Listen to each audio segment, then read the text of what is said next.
કલ્પ વૃક્ષ નીચે કોઈ નર બેઠો, તૃષ્ણાની પાણી રે. ઓ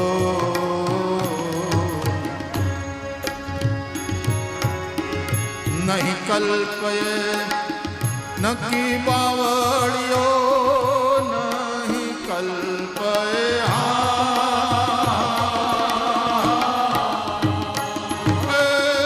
નક્કી બાવળિયો, ભાગ્ય રેખા રે ભેળાણી મારા હરિજન, ભાગ્ય રેખા રે ભેળાણી મારા હરિજન. જૂના ધર્મ લ્યો જાણી રે. ઓ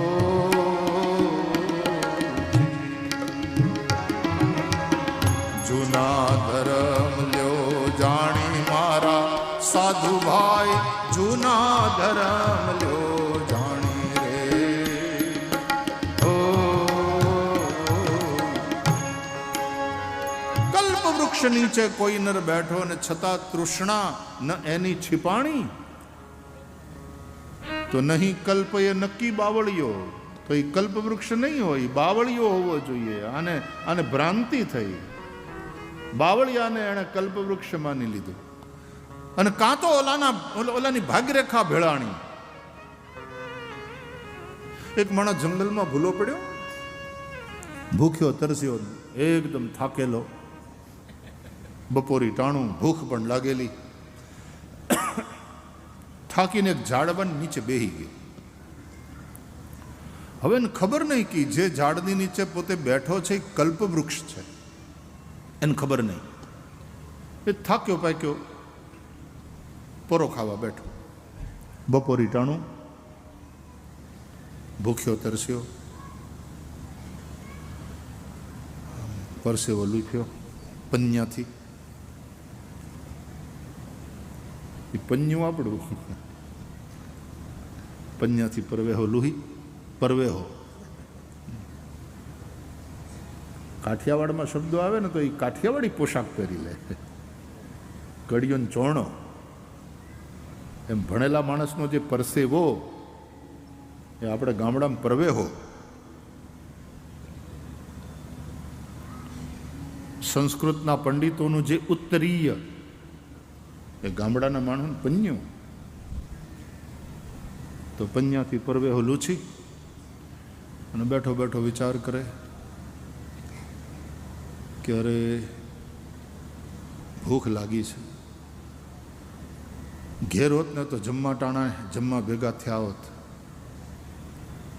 અહીંયા ભૂખ લાગી, અટાણે જો ખાવાનું મળે ને. ખાલી આટલું વિચાર્યું ત્યાં તો એક થાળ આમ હવામાં તરતો તરતો આવ્યો. એ થાળ હજી આમ લેન્ડિંગ કરે એ પહેલાં તો એક બાજોટ આવીને પહેલાં ગોઠવાઈ ગયો આસન તરીકે.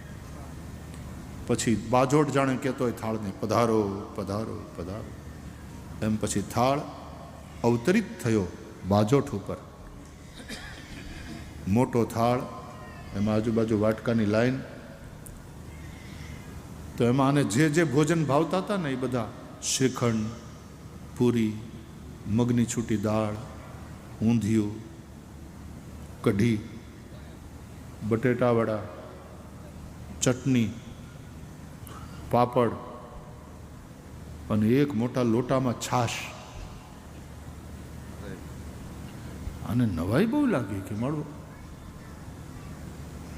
આ ક્યાંથી આવ્યું?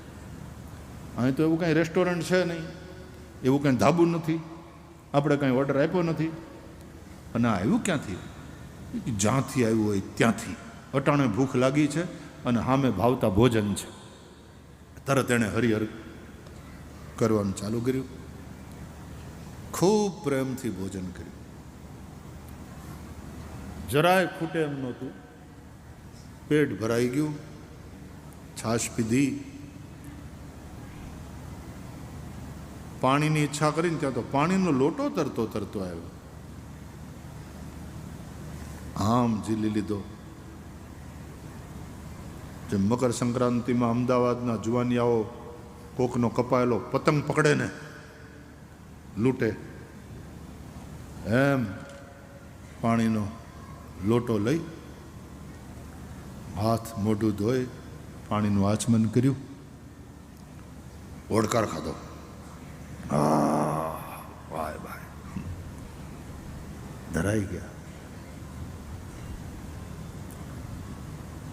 એવો થાક્યો હતો કે અહીંયા જો ઢોલિયો હોય, એની માથે ગાડલું હોય, એક પાતળી ચાદર હોય, ઓશિક હોય, આ ઝાડની છાયા ને આવો વાહર આવે, સરસ મજાની હવા ચાલે છે. આટલું ખાલી એણે વિચાર્યું, આટલી ઈચ્છા કરી અને ઢોલિયો તરતો તરતો આવ્યો. જેવો એણે કલ્પના કરી હતી એવો જ આખો ઢોલિયો લેન્ડ થયો, હેલિકોપ્ટર લેન્ડ થાય એમ. નવાઈ તો બહુ લાગી કે આ બધું આવે છે ક્યાંથી મળ્યું, કમાલ છે. હું વિચારું છું, ઈચ્છા કરું છું અને તરત એ બધું થાય છે. એ બધું પછી અટાણે થાક્યો તો સીધો ઢોલિયા ઉપર, પોચા પોચા ગાડલાની માથે ઓલી પાતળી ચાદર ઓઢી સૂઈ ગયો. પેટ ભરાયેલું હતું, પોતે થાકેલો હતો. 3 કલાક ઘસઘસાટ ઊંઘ આવી. જાગ્યો ને ત્યારે હાંજના 5:30 થયા હતા.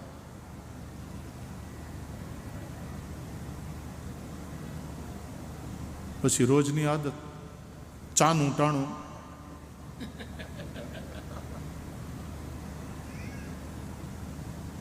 એટલે પછી તો એને એમ થયું કોઈક અદૃશ્ય શક્તિ છે. તાણે વળી આમ એ પાણી લાવજો, જેમ ઘરે બોલ, ચા લાવજો. ત્યાં વળી પાછો પાણીનો લોટો તરતો તરતો આવ્યો. ચા કપ રકબીમાં આવી. કમાલ છે, આ સગવડ બહુ જબરી છે. અહીંયા પાણી પીધું, ચા પીધી,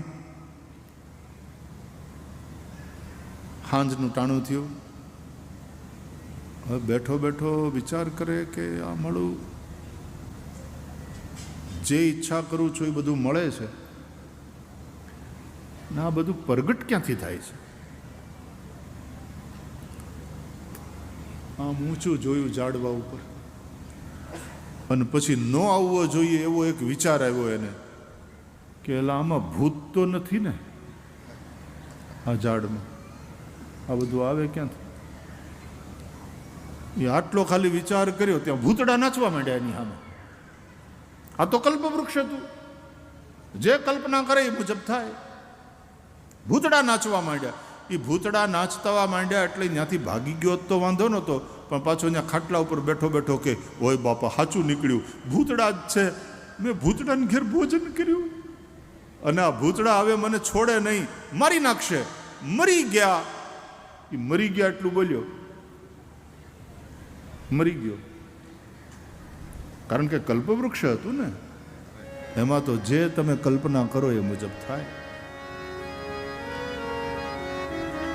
એટલે કલ્પવૃક્ષની પાસે હંમેશા સાચો અને શિવ સંકલ્પ કરવો,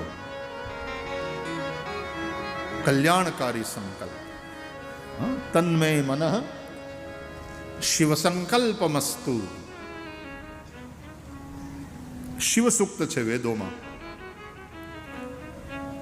જજાગ્રતો દૂરમુદૈતિ દૈવં તદુ સુપ્તસ્ય તથૈવૈતિ દૂરંગમં જ્યોતિખાન જ્યોતિરેકં તન્મે મનઃ શિવ સંકલ્પમસ્તુ. બધાય મંત્રોની વચ્ચે છેલ્લે આવે તન્મે મનઃ શિવ સંકલ્પમસ્તુ.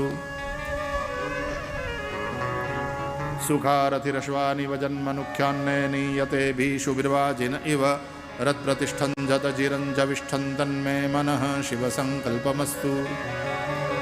આ શિવ સંકલ્પ સૂક્તના બધા મંત્રોની અંતે તન્મે મનઃ શિવ સંકલ્પમસ્તુ. એવું એ મારું મન શિવ સંકલ્પથી યુક્ત થાવ, શિવ સંકલ્પ વાળું થાવ. કલ્યાણકારી સંકલ્પ. સંકલ્પ હારા કરજો, ઈચ્છાઓ પારમાર્થિક રાખજો. તો ઠાકોરજી જ કલ્પવૃક્ષ જેવા છે. આ ભાગવતે કલ્પવૃક્ષ છે. આંબો અખંડ ભુવનથી ઉતર્યો એ આપણું જે ધોળપદ છે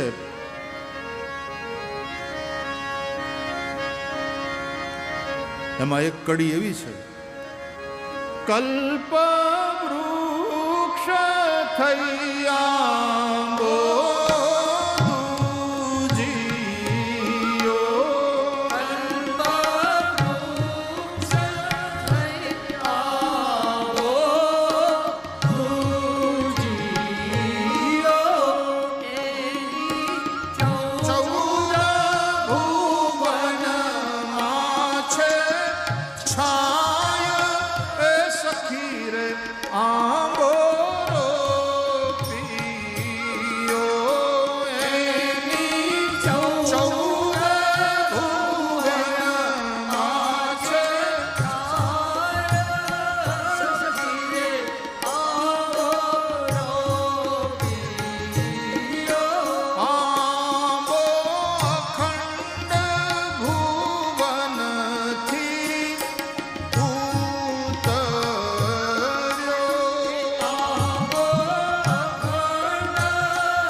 તો આ ભાગવત ભગવાન છે એ જ આપણું કલ્પવૃક્ષ છે.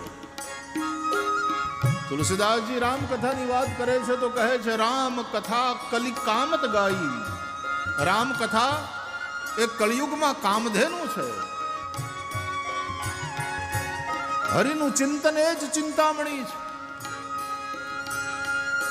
કથા કામત ગાય, કામધેનું ગાય છે. શ્રીમદ ભાગવત એ કલ્પવૃક્ષ છે. તમને જે જોઈતું હશે તે શ્રીમદ ભાગવતનો આશ્રય કરવાથી પ્રાપ્ત થશે. ભુક્તિ જોઈતી હોય તો ભુક્તિ, ભુક્તિ એટલે સંસારના બધા સુખો. મુક્તિ જોઈતી હોય તો મુક્તિ, અને ભક્તિની ઈચ્છા હોય તો ભક્તિ.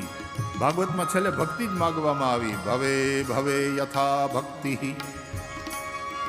પાદયોસ્તવ જાયતે તથા કુરુષ્વ દેવેશ નાથસ્વન્નો યતઃ પ્રભો. ભવે ભવે યથા ભક્તિ પાદયોસ્તવ જાયતે. હે નાથ, જન્મ જન્મ આપના ચરણારવિંદમાં અમને ભક્તિ થાય. જન્મ જન્મ રતિ રામ પદ યહ બરદાન ન આન. ભુક્તિ મુક્તિ ભક્તિ જેને જે જોઈતું હશે તે આ ભાગવત રૂપી કલ્પ વૃક્ષના કૃપાથી પ્રાપ્ત થશે. ભાગવતનો આશ્રય કરો. શૌનક મહારાજે પ્રશ્ન કર્યા અને એ પ્રશ્નના ઉત્તરમાં સુત મહારાજે ભગવાનની મંગલમયી કથા સંભળાવી છે. સુખદેવજી મહારાજ જ્યારે રાજા પરીક્ષિતને ગંગાના કાંઠે ભાગવતની કથા સંભળાવવાની તૈયારી કરે છે ત્યારે આકાશમાંથી, સ્વર્ગમાંથી ઇન્દ્રના નેતૃત્વમાં દેવતાઓ ત્યાં આવ્યા. લખ્યું છે, સ્વકાર્ય કુશલાહ સુરાહ. પોતાનું કાર્ય સાધવામાં કુશળ એવા દેવતાઓ, બીજા અર્થમાં સ્વાર્થી. તુલસીદાસજી પણ લખે છે, આ એ દેવ સદા સ્વાર્થી, બોલે બચન જનુ પરમાર્થી. પરંતુ દેવ દેવ છે. ભોળાનાથ દેવોના દેવ મહાદેવ છે. કૃષ્ણ આપણા આરાધ્ય હોય, રામ આપણા આરાધ્ય હોય, તો શંકર ભગવાન સૌથી શ્રેષ્ઠ વૈષ્ણવ છે. ભાગવતમાં લખ્યું છે, વૈષ્ણવાનામ યથા શંભુ. વૈષ્ણવોને માટે શિવ સમાન શ્રેષ્ઠ વૈષ્ણવ કોઈ નથી, અને શૈવોને માટે ભગવાન વિષ્ણુ સમાન શ્રેષ્ઠ શૈવ કોઈ નથી. એટલે ભગવાન રામ રામેશ્વરની સ્થાપના કરે છે, રામેશ્વરની પૂજા કરે છે. ભગવાન રામેશ્વર ઉપર અભિષેક કરે, પૂજન કરે. વિષ્ણુ શિવજીની પૂજા કરે છે, શિવજી વિષ્ણુની પૂજા કરે છે. એ બંને એકબીજાના હૃદય સમાન છે. શિવસ્ય હૃદયમ વિષ્ણુ, વિષ્ણુશ્ચ હૃદયમ શિવ. શિવજી એટલે વિષ્ણુનું હૃદય, વિષ્ણુ એટલે શિવનું હૃદય. હરિહર એક છે. તમને ભગવાનનું જે રૂપ ગમે એ રૂપે તમે ભગવાનને ભજો. બધાય રૂપ ભગવાનના છે.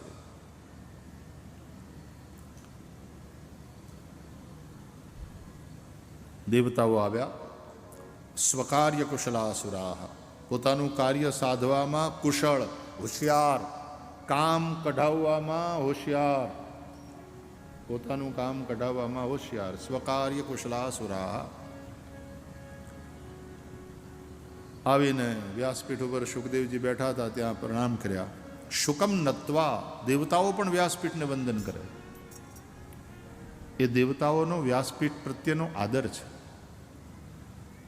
સુખદેવને વંદન કર્યા, કારણ કે દેવતાઓ છે, સજ્જન છે, ને સજ્જન માણસનું એક શીલ હોય, એનું બોલવાનું, ચાલવાનું, એનો વ્યવહાર એ સજ્જનને શોભે એવો હોય. સજ્જનને શોભે એવો વ્યવહાર સજ્જને કરવો જોઈએ, તો સંતોને શોભે એવો વ્યવહાર સંતો પાસેથી અપેક્ષિત હોય. એટલા માટે તો ભગવદ્ ગીતાના બીજા અધ્યાયમાં અંતે અર્જુનજીએ સ્થિત પ્રજ્ઞના લક્ષણ પૂછ્યા. સ્થિત પ્રજ્ઞસ્ય કા ભાષા, સમાધિસ્થસ્ય કેશવ, સ્થિતધીઃ કિમ પ્રભાષેત, કિમાસીત વ્રજેત કિમ. હે ભગવાન, આ સ્થિત પ્રજ્ઞ, આવા જ્ઞાની પુરુષો, આવા પ્રજ્ઞા પુરુષો, એની વાણી કેવી હોય? સ્થિત પ્રજ્ઞસ્ય કા ભાષા. આવો જે સ્થિત પ્રજ્ઞ છે, આવો જે સમાધિસ્થ અનુભવી પુરુષ છે, સ્થિતધિ કિમ પ્રભાષેત, એ કેવી રીતે બોલે? એની વાણી કેવી હોય? એની બોલચાલ કેવી? કિમાસીત, કેવી રીતે બેહે, એ કેવી રીતે ચાલે, મતલબ એનો વ્યવહાર કેવો હોય? કારણ કે આવા બધા જે સંત મહાપુરુષો હોય, એ જે રીતે બોલે છે, જે રીતે બેસે છે, એ જે ખાય છે, એ જે રીતનું વર્તન કરે છે, બીજા લોકો એની પાસેથી શીખે. સ યત પ્રમાણમ કુરુતે લોકસ તદનુ વર્તતે. એટલે આખી આ વાત પૂછી અર્જુનજીએ, અને ભગવાન શ્રી કૃષ્ણે સ્થિત પ્રજ્ઞના લક્ષણ ભગવદ્ ગીતાના બીજા અધ્યાયના અંતે બતાવ્યા છે. વાંચજો વાલા, તમને જેવું આવડે એવું. ગુજરાતીમાં એ ગીતા મળે છે, રોજ એક અધ્યાય ઘણા વાંચે છે, ઘણા વાંચે છે, ઘણા રામાયણનું પઠન કરે છે રોજ. પોતાના સદગુરુ પાસેથી મળેલો મંત્ર એ 3 માળા રોજ નિયમપૂર્વક જપે છે. અને સાધુ સંતો હોય એનું તો ભજન જ તે, એનું તો જીવન જ ભજન માટે છે અને સેવા માટે છે. આપણી જગ્યામાં રામ ને રોટી મળે અને રામનું ભજન. સંત દેવીદાસ કેવી સેવા કરી એમણે, કોઢિયાઓની સેવા. પોતાનું ભજન. અને ત્યારે અમરમાં એનાથી પ્રભાવિત અને પ્રકાશિત થાય ને.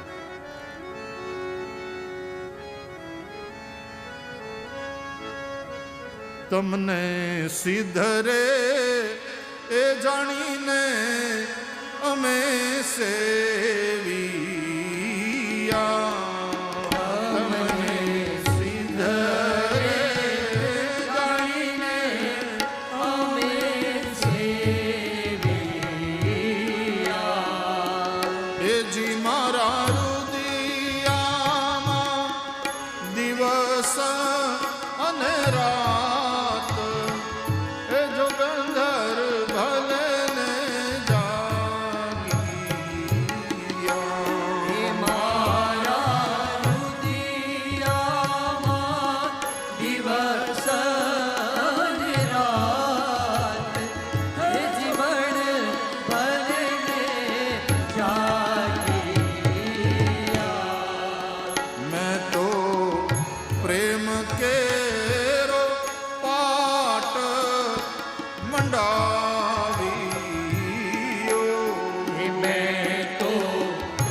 આવો સ્થિત ધી. ધી એટલે બુદ્ધિ. જેની બુદ્ધિ એક સ્થિર થઈ ગઈ, એક નિશ્ચયમાં સમાધિસ્થ છે, આવો જોગી.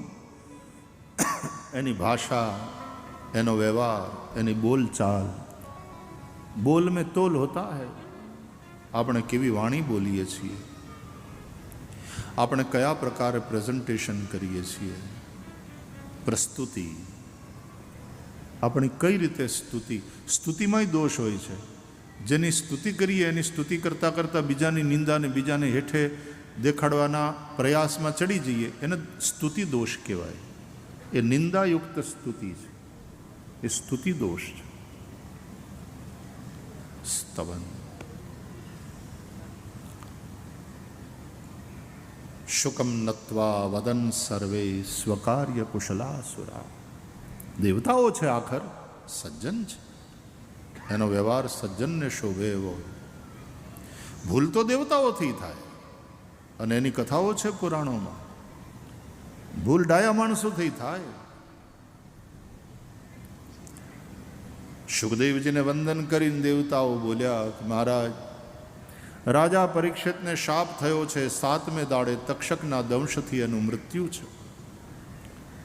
અમે એના માટે અમૃત લઈને આવ્યા છીએ. આ અમૃત પીવડાવી દો રાજા પરીક્ષિતને, એ અમર થઈ જશે. અને બદલામાં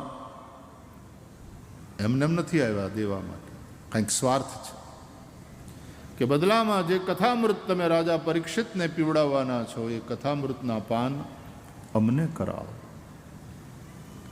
ત્યારે સુખદેવજી દેવતાઓનો જાણે ઉપહાસ કરતા હોય એમ હસીને બોલ્યા, ક્વ સુધા ક્વ કથા લોકે ક્વ કાચ ક્વ મણિર્મહાન. ક્યાં અમૃત અને ક્યાં કથામૃત દેવતાઓ, ક્યાં કાચનો ટુકડો અને ક્યાં મૂલ્યવાન મણિ. એની અદલા બદલી ન થાય. તમારું અમૃત જેના હાથમાં આવે એ બધા પી શકે, પણ આ કથામૃત પીવા માટે તો યોગ્યતા જોઈએ, પાત્રતા જોઈએ.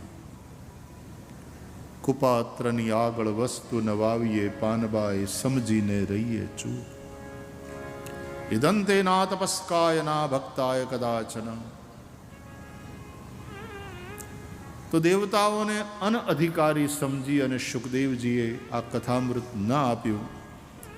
અને એ કથામૃત કોને આપ્યું? બોલે જે અધિકારી છે, જે સુપાત્ર છે એવા રાજા પરીક્ષિતને. કથા સંભળાવી 7 દિવસના શ્રીમદ ભાગવતના શ્રવણથી રાજા પરીક્ષિતને મુક્તિની પ્રાપ્તિ થઈ. આ સાંભળીને બ્રહ્માજીને બહુ નવાઈ લાગી. મોક્ષની પ્રાપ્તિના જેટલા સાધનો હતા એ બધાની તુલના કરી બ્રહ્માજીએ. શ્રીમદ ભાગવત સૌથી શ્રેષ્ઠ સાબિત થયું, જે શ્રવણ માત્રથી જીવને મુક્ત કરે છે. શ્રવણગત મુક્ત્યુક્તિ કથને. દેવર્ષિ નારદ છે ને, એણે આ કથાનો મહિમા સનતકુમારોના મુખે સાંભળેલો. એકવાર નારદજી ફરતા ફરતા, કારણ કે નારદજી ફરતા રામ, રમતા રામ છે, એક જગ્યાએ સ્થિર ન રહે, ફરતા રહે. એ આવ્યા પૃથ્વી ઉપર, અને પૃથ્વી ઉપર જોયું કે કળિયુગનો પ્રભાવ એટલો જામ્યો છે કે સત્યમ નાસ્તિ તપઃ શૌચમ દયા દાનમ ન વિદ્યતે ઉદરમ ભરિણો જીવા વરાકા કૂટ ભાષિણ. ક્યાંય સત્ય નથી, ક્યાંય તપ નથી, ક્યાંય દયા નહીં, ક્યાંય દાન નહીં.